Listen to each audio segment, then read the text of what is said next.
Crazy Man Ronnie and his crew are sitting in a white van. Ronnie looks like the kind of person that would have such a van. Waiting. Lonely, desolate street, one would imagine. I thought at first that, like, they were waiting to, like, ambush somebody or something like that. But with Ronnie being a killer, I don't think that he would need reinforcements, right? So it becomes evident that they're actually probably reeing up or something like that, expecting to meet up with Juliana and or her people. So this is probably supposed to be, like, a pretty sizable buy, given the number of people that he has with him.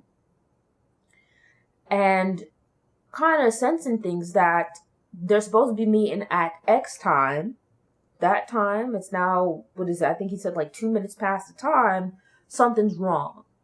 And it's a good thing that, like, there was some back and forth with him and the other guy, because in that little bit of a delay, isn't that how life works out? Like, just split-second decisions or just a few minutes too long or not enough time or something can have a tremendous impact on what takes place. Just that short delay of them not driving off, we see Joaquin and his people pull up heavy. What is this, like 4 SUVs, I think? I don't know how, well, I guess if it's like 5 people in each vehicle, because it just seemed like, you ever seen like a clown car at the circus? Where it's like, it's this little vehicle and all these people spill out? The 4 SUVs pulled up and it's like you just see a whole gang of people just jump out. And it's like, Joaquin, looking at him, you wouldn't think that he's like any like hard body guy, but like that dude rolled some weight, and it's actually pretty cool the way that like he rolled up on Ronnie, where it's like both of them, they're not really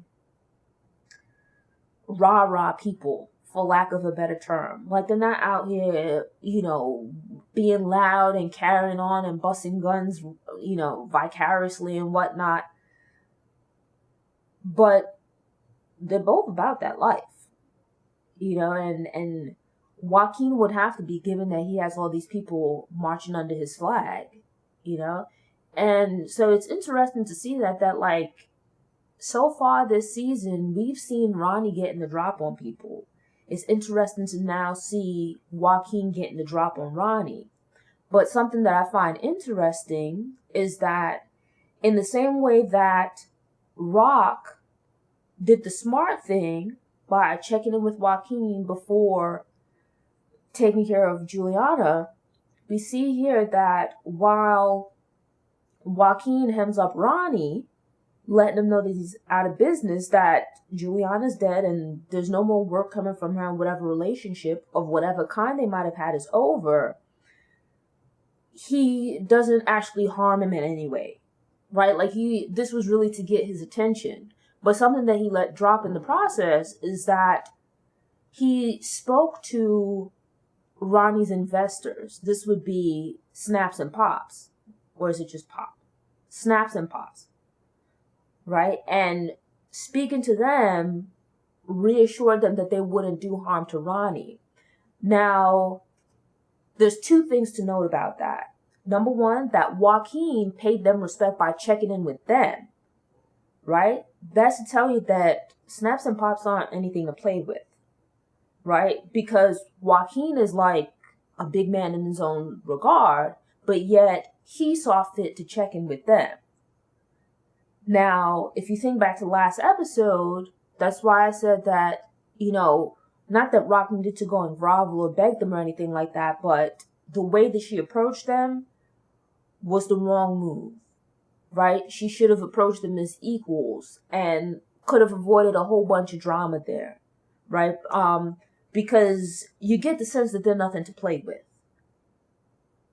They are powerful in their own regard. They're well connected. They've been at this for a minute. At this point, RAQ's been at this for like some years, but they've been at this since RAQ was like a little girl, as they pointed out, and they still standing. So it's like that whole thing about who turns out the lights at the end kind of, it proves their point even more.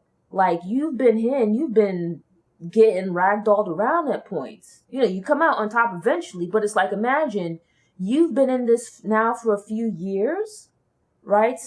Or leading this organization for a few years since the death of High Post, but they've been at it for decades. They've been at this going back to when you were a little girl. So the fact that they're still standing and they're still so well respected, that says something about them, right? Because I'm sure, look at it in the short space of time of this show, like other hustlers have come and gone. You could just imagine, and that's just a few years here. You look at it that if they've been around for decades, they've seen other people come in and come out. They're the ones turning off the lights. So it's like, you might want to, not saying be deferential, but you might want to pay respect, or not pay respect, but give respect where it's due. Like, these people are your equals. They don't work for you.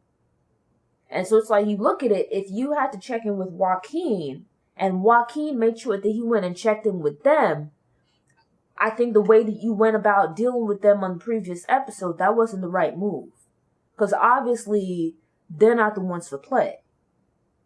Where Famous was messing up for a good little while, but, you know, him and Lou getting back into the studio has produced this song that sounds pretty alright, you know, and the lady from the bar, she's able to call in this guy from the record label. He comes in, likes it, and is interested in having a conversation with Famous and Lou, as he thinks they might have something here. Potentially, this could be their big break, and Lou is in the wind. Now, Famous has to go and find, you know, Lou the Lush. And it brings him into contact with crazy man Ronnie, who's now on a warpath because, you know, his investors, they want their money. You know, this thing of standing on business, this phrase that people use, it's like, fine, okay, when it makes sense, but it's like with Ronnie, in some ways he just comes across as just being a bully, because some of the stuff that he does, there's no reason for it. Famous comes and just simply knocks on the door looking for Kanan. What's the reason, really? Like, I saw it in the clip that he was gonna grab up Famous, but I thought, like, oh, you know, maybe, like, Famous said something that he shouldn't have, or he was running his mouth or something, or maybe heard the song, or Kanan told him about, you know, Famous and the other guy. But to think of it, I don't think Kanan would mention anything about Famous having killed Freddie, because he didn't even want to hear about it. But it's like, you see the scene, and there was no reason for Ronnie to grab up Famous. And it's like, it's the thing that annoys me about Kanan, that immediately Kanan should have told Ronnie to let go of Famous. And even at that, you can see the start of problems brewing, right? Because when he eventually did tell Ronnie to let go of Famous, you can see, like, Ronnie's still holding him. You know, so it's like, Kanan, for whatever reason, has it in his mind that he's going to be able to control Ronnie. But it's like, for the time being, while things were going well, he was listening to you. But it's like, if Ronnie decides that he wants to do A and you want to do B, I don't think you're going to be able to force Ronnie to do what you want. And it's like, this relationship that you have, seemingly going to be short-lived, because already you can see that it's fraying. You look at it where Ronnie went to go sit down with Snaps and Pops, and they were there ready for him. Now, initially, I thought they were gearing up for war with RAQ, which I guess that could still happen. But as of right now, they don't seem to be moving against her. When I saw the clip, I thought it was like, that's not what I thought was going on. I didn't think that it was him. Now, he comes rushing in because he's upset that they didn't give him the heads up. But, like they said, they did him a solid by talking to Joaquin and telling Joaquin to stand down. To sever ties with him, fine, but don't kill him, right? Because they're going to want their money back. You kill them, they can't get their funds back. And as they explain here, that they sounds like they didn't ask a lot of questions about how he was being supplied. But the gist of the matter is that they didn't know that Juliana was going behind her cousin's back to supply him, right? Because that could have ended up being problems between them and Joaquin. But luckily, Joaquin went and checked in with them first, right? Probably trying to get an understanding of, well, what's going on here? And so here you have it where it's like, and that's why I felt last episode, RAQ should have handled the situation differently, right? Because as they explained, they were just his investors. They're not actively involved in any of this kind of stuff. And so you see here where it's like, these relationships are very short-lived because already you have a rift between them and Ronnie. Ronnie's now in the difficult position of he's lost his supply, your business is pretty much dead, and you borrowed money from these gangsters, and they want it back. How you getting it? It's going to be interesting, you know? And here's the thing, like, on a calm, clear summer's day, Ronnie is a problem. Ronnie under pressure just seems like heads will roll, you know, and here you have it that, you know, Jukebox has this showcase, which Kanan mentions. She's going to be performing at the mall, which was like a thing back in the 90s. You know, a lot of like groups and stuff got their breaks performing at malls and skating rinks.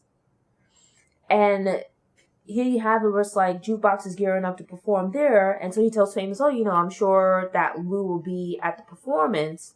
And you have it where Ronnie turns around and he's upset that Kanan, in the midst of all this stuff of their business falling apart, that he's going to the mall to see Jukebox perform. His concern seems to just be that, like, Kanan's leaving to go do that when they have this emergency to deal with. Now, it's interesting because really, as they specify, like, Ronnie's the one under pressure because he's the one with the relationship with Snaps and Pop, right? Kanan is providing the couriers, but Ronnie was the one that went to Snaps and Pops to get the money. Right, Ronnie was the one that then went and got the connect. Kanan provided the couriers. So really, Kanan isn't on the hook with Snaps and Pops. He didn't borrow money from them. Ronnie did. So it's like, basically, Ronnie's like, he's the one that's got to figure out the situation because the weight of that falls on him. It's going to be interesting. Thanks for tuning in. To ensure you don't miss any episodes, subscribe to the channel, click the notification bell, go ahead and click the thumbs up button if you like what you saw, and go ahead and share it on social media.